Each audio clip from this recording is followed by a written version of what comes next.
a good scheme, PAT. The formulas he has discussed are new to everybody, and these formulas, according to which they are calculating the station heat rate and auxiliary consumption, etc., they are much better than what the earlier formulas were.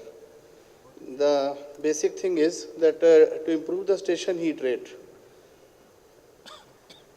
the one thing is there that in every power station, in 80% of the power stations, the coal leakage, ash leakage, steam and water leakage are always there. Whenever you visit a power station, these leakages are always there.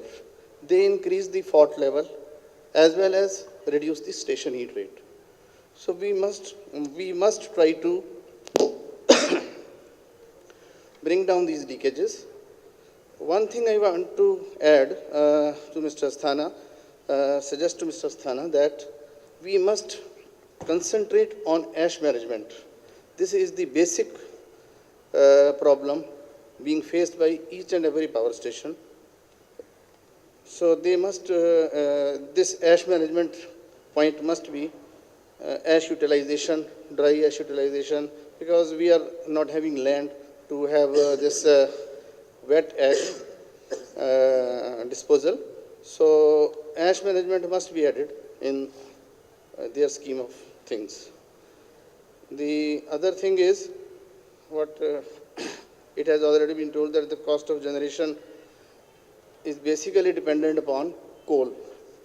Now, we do not have much vast coal in India. We are going to import coal. Year by year, the CEA is increasing the imported coal, and the cost of generation may increase. So, that point of view should also be taken, that the availability of coal must be maintained. Regarding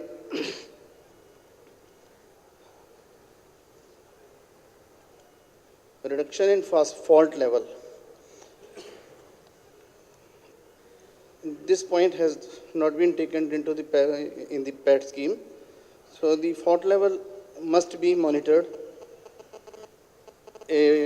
Something must be there in the PAT scheme so that the fault level is reduced. This aspect is taken by the various power stations.